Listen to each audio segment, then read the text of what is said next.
Assalamualaikum warahmatullahi wabarakatuh. Hari ini saya akan membahas tentang array di dalam pemrograman terstruktur atau di dalam bahasa pemrograman C++. Nah, pembahasan tentang array dimulai dengan contoh berikut. Diketahui 5 buah data dengan nilai 1, 2, 3, 4, dan 5 dengan tipe data integer sebagai berikut. Integer A yaitu variabel A nilainya adalah 1, kemudian integer B variabel B nilainya adalah 2, kemudian C, D, dan E masing-masing nilainya adalah 3, 4, dan 5. Nah, kelima data tersebut memiliki tipe data integer. Baik. Deklarasi tersebut di atas dari kelima data tersebut menjadi tidak efektif karena terlalu banyak variabel yang digunakan. Untuk keefektifan pendeklarasian contoh kumpulan data tersebut, kita dapat memanfaatkan array. Baik. Apa yang dimaksud dengan array? Array adalah sebuah variabel yang digunakan untuk menyimpan sekumpulan data yang memiliki tipe sama atau memiliki tipe data sama. Array merupakan kumpulan dari nilai-nilai data bertipe sama dalam urutan tertentu yang menggunakan sebuah nama yang sama, yang menempati lokasi atau alamat memori yang berbeda-beda, dan selanjutnya disebut dengan elemen array, yang bisa diakses berdasarkan indeks yang terdapat di dalamnya. Dari contoh pendeklarasian kumpulan data sebelumnya, kita dapat menggunakan sebuah variabel array. Misalnya memasukkan semua data, kelima data tersebut ke dalam variabel w, variabel array w, dengan struktur array seperti berikut. Jadi sebelumnya ada 5 buah variabel, integer a sampai dengan integer e, dengan nilainya masing-masing, maka bisa kita ubah pendeklarasiannya ke dalam bentuk array, dengan nama variabel w, yaitu integer w. Kemudian di sini terdapat angka 5 di dalam tanda bracket, tanda kurung siku atau kurung besar, sama dengan himpunan nilai-nilai dari atau elemen-elemen dari variabel a sampai dengan e tersebut. Maka inilah pendeklarasian array untuk mempersingkat atau lebih mengefektifkan pendeklarasian variabel yang mana sebelumnya ada 5 variabel, maka dapat disingkat menjadi satu nama variabel saja, yaitu variabel w. Baik, untuk penjelasan lebih lanjut kita akan masuk ke contohnya. Namun sebelum ke contoh, di sini array memiliki dua jenis, yaitu array 1 dimensi dan array 2 dimensi. Kita akan bahas dengan array 1 dimensi terlebih dahulu. Array 1 dimensi. Seperti halnya variabel biasa, array juga harus didefinisikan sebelum dapat digunakan.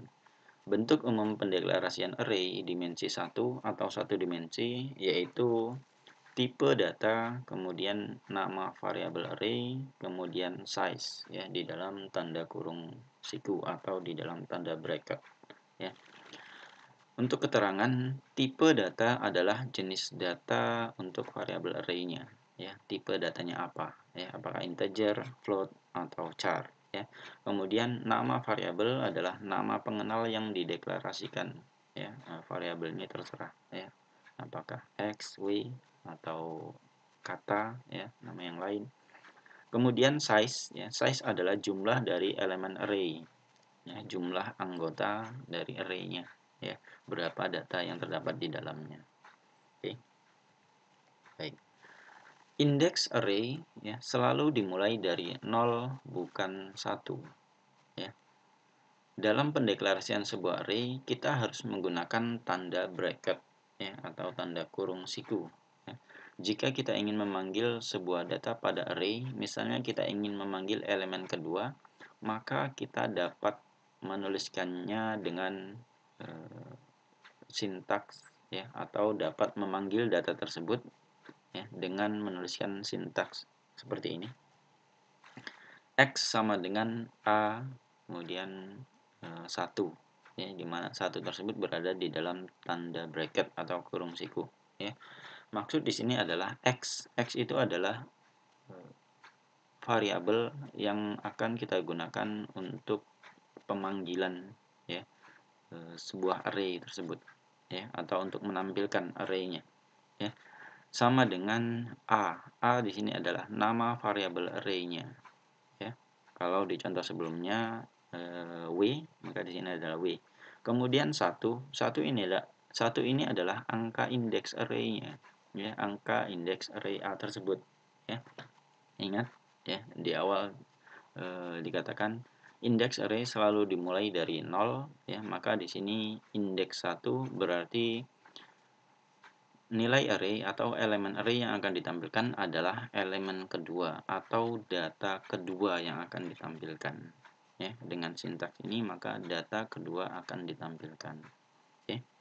Baik, untuk contoh lain, ya, pendeklarasian suatu array adalah seperti ini, ya, yaitu float suhu kemudian 5 atau memiliki 5 elemen atau 5 anggota.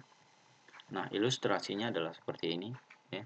Baik, di sini untuk elemen-elemen array-nya ada 5, ya. 5 kotak seperti ini, ya. Di mana di sini sudah tercantum nilai indeksnya, ya. Jadi data pertama atau kotak pertama itu adalah indeks ke 0, ya, karena indeks selalu dimulai dari 0, ya, dari angka 0. Ya, bukan angka 1.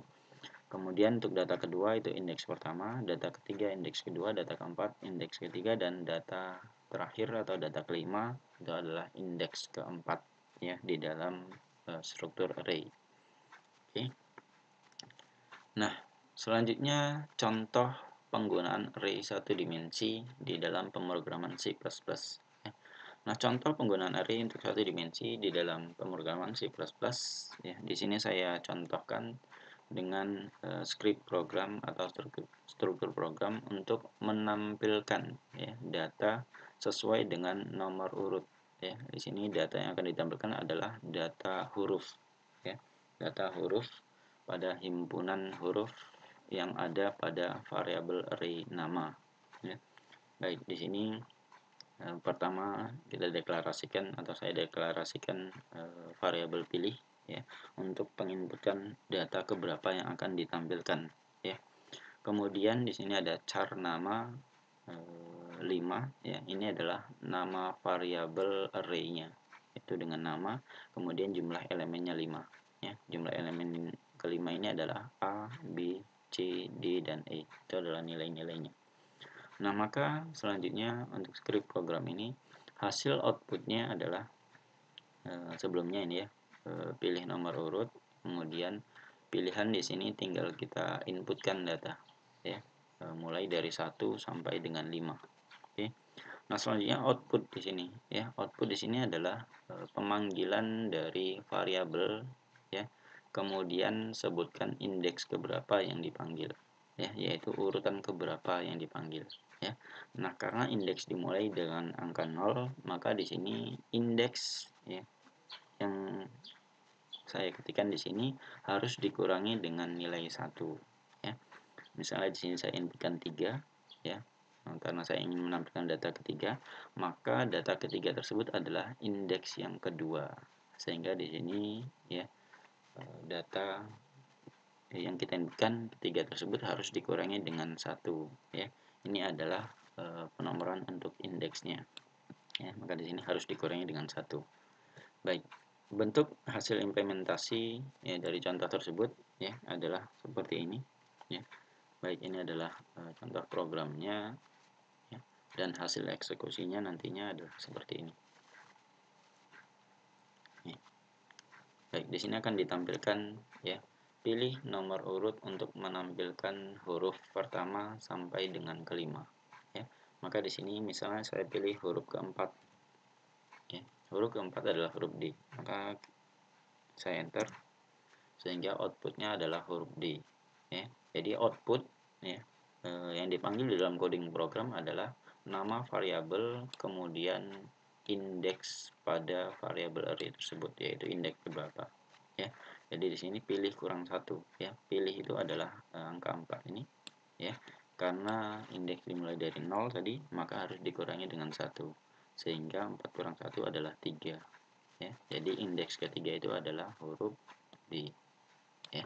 Ini adalah indeks ke-0, ini indeks pertama, indeks kedua, indeks ketiga, dan ini indeks keempat.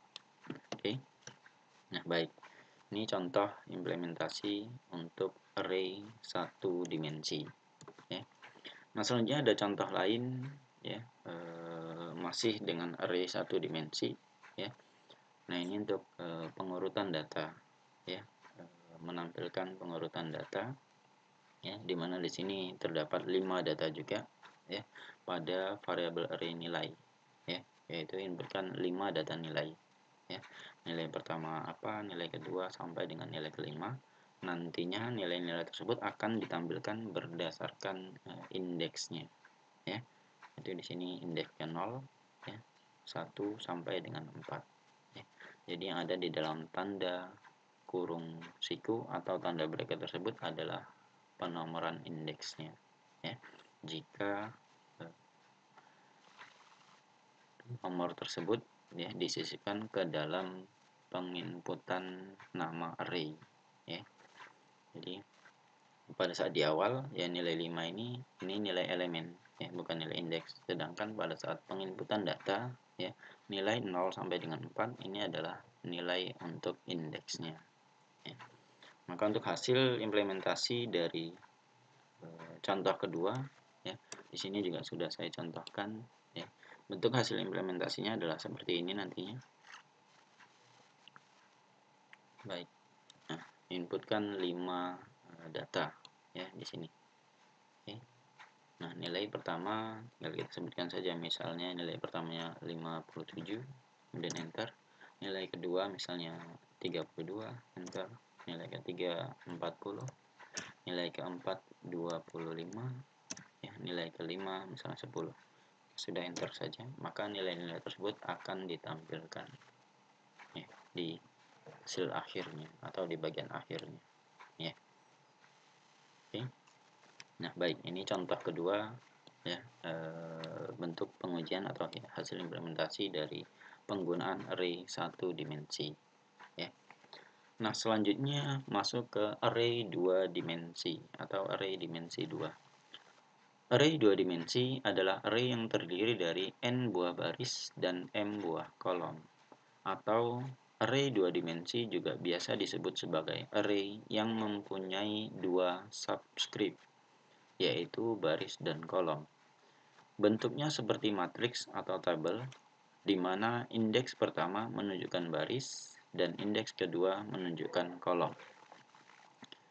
Struktur array 2 dimensi dapat dituliskan seperti ini ya, yaitu dimulai dengan tipe data, kemudian nama variabel array ditunjukkan dengan indeks pertama, kemudian indeks kedua ya. Dimana untuk indeks di sini baik indeks pertama dan indeks kedua itu diapit dengan tanda bracket atau kurung siku ya.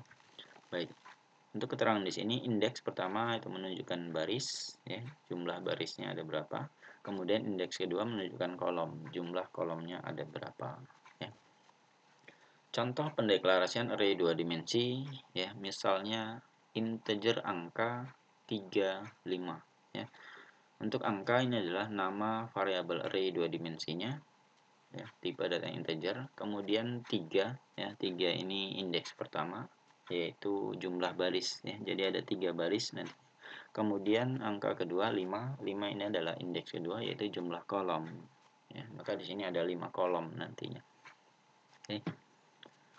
Nah, seandainya array angka ya, akan kita beri nilai saat pendeklarasian atau inisialisasi, maka contoh penulisannya dapat ditulis seperti ini ya. Integer angka 3, 5 sama dengan ya, yaitu himpunan 1, 2, 3, 4, 5, kemudian himpunan 6, 7, 8, 9, 10 dan himpunan 11, 12, 13, 14, 15 ya. Nah, dari penulisan ini maka angka 3 ya di dalam variabel array angka ya, ini menunjukkan baris ya. Baris dalam hal ini adalah jumlah himpunannya ya, yaitu ada 3 himpunan. Oke. Nah, jika penulisan seperti ini ya, untuk memahaminya seperti itu ya. Angka pertama itu adalah angka jumlah himpunannya ya, yaitu jumlah baris ya. Kemudian angka kedua, yang angka 5 ini adalah jumlah data pada tiap himpunan atau jumlah kolomnya ya, yaitu di sini ada 5. Maka setiap himpunan pasti ada 5 data ya. Di setiap himpunan pasti ada 5 data. Oke. Nah, itulah angka kedua ya, terwakili dengan jumlah data pada tiap-tiap himpunan ya. Oke. Nah, baik, atau dengan kata lain ya, dapat diilustrasikan ya dalam bentuk tabel seperti ini ya. Jadi untuk lebih mudah sebenarnya dapat diilustrasikan dengan tabel seperti ini ya. Yaitu baris 0, 0 ini adalah indeks ya. Ini kenapa kolom 0? Kolom 0 itu adalah indeks ke 0. Berarti kolom pertama. Ya, ini kolom kedua, kolom ketiga, dan kolom kelima. Ya. Selanjutnya baris pertama, kedua, dan ketiga. Jadi ada 3 baris dan 5 kolom. Oke. Baik, ini contoh ilustrasi dari array 2 dimensi. Nah, selanjutnya contoh ya implementasi dari array 2 dimensi. Ya. Di sini saya contohkan dengan menggunakan program yang kita tautkan atau yang saya tautkan dengan perulangan ya. Jadi di sini ya saya inputkan sebuah variabel array 2 dimensi, yaitu variabel bilangan ya, di mana jumlah datanya ada 2 baris dan 3 kolom ya. Maka di sini untuk 2 baris tersebut adalah ini ya, yaitu ada 2 himpunan, kemudian 3 kolom ya, yaitu tiap himpunan memiliki 3 kolom atau 3 data. Oke. Nah, kemudian untuk akses array 2 dimensi ya dengan looping for ya, yaitu dengan menggunakan perpaduan looping, yaitu menggunakan looping atau perulangan for ya. Baik, di sini ya untuk nilai-nilainya, karena di sini nilai-nilai sudah saya inputkan, maka tidak ada penginputan lagi ya. Hasil implementasi programnya ini hanya menampilkan data ya. Baik, di sini saya akan tunjukkan contoh hasil implementasinya ya. Jika dieksekusi ya, maka hasilnya adalah seperti ini. Oke. Baik, nilai bilangan 00 yaitu indeks ke 0 dan indeks ke 0 ya, yaitu baris pertama dan kolom pertama adalah 1 ya. Kemudian nilai bilangan 01 ya, baris pertama kolom kedua adalah 2 ya. Kemudian ya, baris pertama kolom ketiga adalah 3. Oke. Kemudian nilai bilangan pada baris kedua kolom pertama adalah 4, baris kedua kolom kedua adalah 5, dan baris kedua kolom ketiga adalah 6 ya. Ini adalah hasil contoh programnya. Oke. Nah, kemudian ada contoh lain ya, penggunaan array 2 dimensi, yaitu seperti ini ya. Nah, ini adalah contoh untuk penginputan data mahasiswa, di mana jumlah data mahasiswa yang kita inputkan itu tergantung ya berapa nilai yang kita inputkan di sini ya. Yaitu pertama inputkan jumlah mahasiswa, berapa inputan data yang kita sisipkan, maka sebanyak itulah nanti data yang akan kita inputkan. Oke.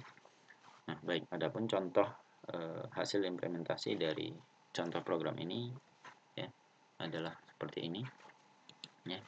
Baik, ketika saya eksekusi nanti ya. Nah, hasilnya adalah seperti ini ya. Pertama, masukkan jumlah mahasiswa ya. Kemudian di sini kita inputkan berapa jumlah mahasiswa yang akan kita inputkan datanya. Misalnya di sini 3 data ya. Kemudian enter saja ya. Maka langsung input data pertama atau data satu, yaitu misalnya namanya mas saya ya. Kemudian enter. Nilainya misalnya nilai 80, dan enter kembali, maka akan masuk ke data kedua ya. Ini juga menggunakan perulangan for ya, sehingga ketika data belum mencapai maksimum ya, belum mencapai 3, akan berulang ya. Maka di sini untuk data kedua, misalnya namanya si Andri, kemudian nilainya 78 contohnya, kemudian saya enter lagi, masuk ke data yang ketiga. Ya. Data ketiga misalnya si Dewi, ya. Untuk nilainya 80. Oke. Nah, jika sudah sampai pada data ketiga, ya karena di sini jumlah yang saya inputkan adalah 3, maka setelah saya enter ya, pada data ketiga tersebut akan langsung ditampilkan ya hasil data yang saya inputkan. Ya, yaitu data ke-1, ini datanya sesuai dengan data yang saya inputkan, data kedua dan data ketiga sesuai dengan data yang diinputkan. Ya. Nah, ini karena jumlah yang saya inputkan tadi adalah 3, ya. Ya. Nah, jika yang kalian inputkan itu 5, maka 5 data harus diinputkan. Ya, jika 100, maka 100 data harus diinputkan. Oke. Nah, baik, inilah contoh implementasi array 2 dimensi. Saya rasa untuk pembahasan array saya cukupkan, ya. Terima kasih. Assalamualaikum warahmatullahi wabarakatuh.